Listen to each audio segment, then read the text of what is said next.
Welcome back to JForrest English Training, your place to become a fluent, confident English speaker. Of course, I'm Jennifer, and in this lesson, you're going to add the top 10 phrasal verbs to your vocabulary. Now, make sure you watch right to the end because I'm going to quiz you to make sure you know how to use your new phrasal verbs. Let's get started. Number one, to aim at. And you aim at a target. And when you aim at a target, this means to intend to achieve that target. So you just try. You try to achieve that target. For example, they're aiming at reducing their costs by 10%. So what's the target in this sentence? Reducing their costs by 10%. That entire clause is the target. Now notice we have a gerund verb. So you can absolutely have a gerund verb. You can aim at doing something, so a gerund verb. You can also use a noun. For example, his slingshot was aimed at his neighbor's garage. So the target in this example is the neighbor's garage. And his slingshot was aimed at because that's the target he's attempting to achieve. Number two, this is a great one, to shrug off. When you shrug something off, you disregard it. You don't consider it important. So I could say his insult. An insult is something negative you say to another person. His insult was aimed at me, to use our first phrasal verb. His insult was aimed at me, but I shrugged it off. I said, meh, I don't care. I'm not going to let it bother me. I'm not going to let it hurt me. It's not important. I'm going to disregard it. I'm going to shrug it off. Now notice what I'm doing with my shoulders because this is the verb shrug. You can shrug your shoulders, and we generally do that when we want to say meh, whatever. We tend to shrug our shoulders. So that's where this expression comes from. Number three, to egg on. That's right, to egg on. This is a fun one. When you egg someone on, you encourage them to do something, but that something isn't in their best interest. For example, let's say a student is arguing with their teacher. Now that probably isn't in the student's best interest to argue with the teacher. But if the other students are saying, yeah, keep going, you're doing great, they're egging him on. They're egging that student on. They're encouraging that student to keep arguing, even though arguing isn't in his best interest. Or let's say you're considering doing something a little risky, like jumping off a high cliff when you don't know what's beneath you. And maybe you're not really serious about it, but the crowd eggs you on. Oh, do it, you can do it, you should do it. They're encouraging you, even though it can have a really negative outcome. The crowd egged him on to jump off the cliff.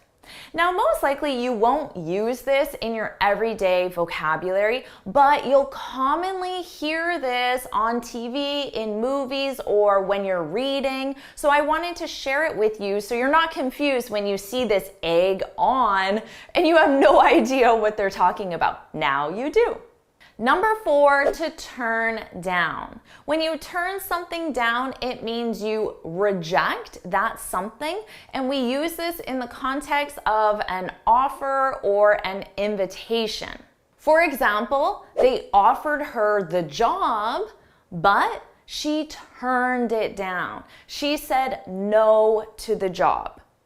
So of course you can say she rejected, but it's very common, more common to say she turned it down. So you can turn down something like a job offer. You can also turn down an invitation from someone else, a social invitation or a romantic invitation. For example, I asked Marissa out, but she turned me down. When you ask someone out, it means you invite them to dinner or a coffee for romantic purposes. I asked Marissa out, but she turned me down. She rejected my offer. Number 5, to zoom in, or the opposite, to zoom out. If there are any photographers here, you already know what this means, because when you zoom in, the object becomes closer, and when you zoom out, the object becomes farther away. And I'm sharing this with you because everyone is meeting on video conference now. When you're having a video conference, you have a camera that's focusing on you. And it's really important you have the correct zoom. You don't want to be too close. If you're too close to the camera, you need to zoom out. If you're too far, you need to zoom in. So you might ask a colleague, hey, I can't see you very well. Can you zoom in? Or a colleague might tell you, your picture's all blurry, you need to zoom out. So now you know what that means for your next video call. Number 6, to wiggle out of. This is a great one. When you wiggle out of something, you avoid a situation, a task, a chore, a responsibility that you don't really want to do, and you avoid it in a cunning way. So let's say that tomorrow you're supposed to clean out the garage and you don't really want to, but your wife or your husband, your sister, your brother, whoever wants you to clean out the garage. Now tomorrow, when you're supposed to clean out that garage, maybe you get an urgent phone call just at the right moment and you have to go to work and finish something. But you planned that phone call. You planned that phone call to take place right as you needed to clean the garage. So you did that in a cunning way. So you try to wiggle out of cleaning the garage. So basically, when you're asked to do something and then you try to avoid it by creating a scenario where you have another responsibility, or maybe a friend asks you to move, but you tell them, oh, you have a back injury, so you hurt your back and now you can't help them move. So you try to wiggle out of it.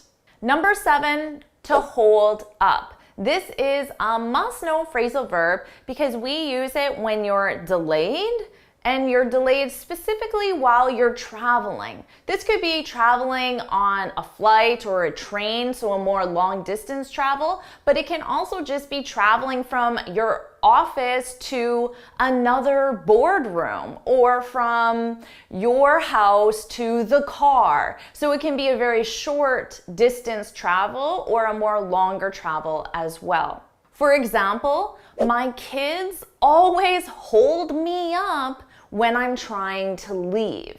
So you're trying to leave the house and then your kids, Mom, I need this, help me find that, do this for me, and they delay you. They delay you when you're trying to leave, you're trying to travel. My kids always hold me up.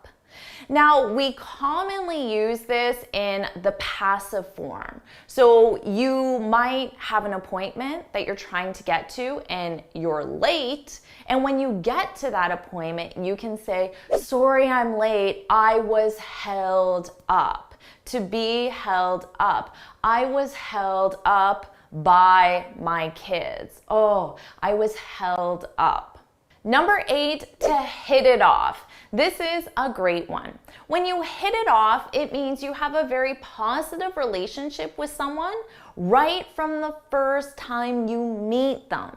So let's say you have a new coworker and the first conversation you have, you realize you have a lot in common. You really like the person. They're nice. They're funny. They like you. The conversation's going really well. You can say, wow, we really hit it off. Hit it off. That it is just our relationship. We hit our relationship off, but we always use it. We really hit it off.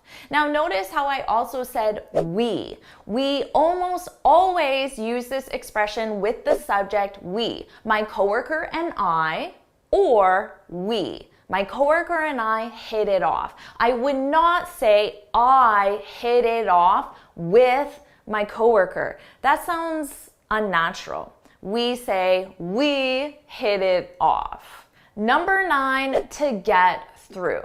When you get through something, it simply means you finish it. But that something is usually a chore or an unpleasant task, something that isn't enjoyable. For example, I have 10 reports I need to get through by the end of the day.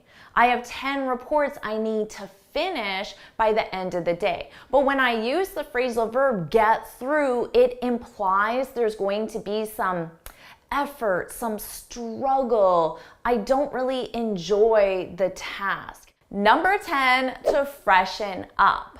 When you freshen up, you quickly improve your appearance.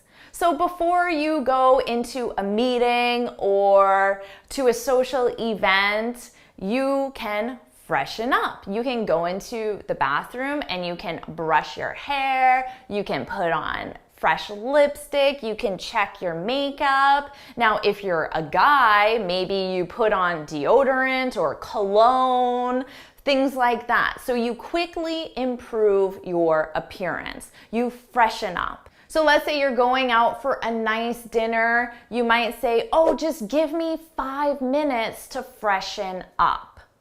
So now you have 10 new phrasal verbs added to your vocabulary. Are you ready for your quiz?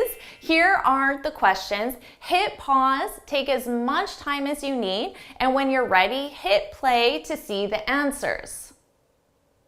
So how did you do with that quiz? Let's find out. Here are your answers. So hit pause, take as much time as you need to review the answers.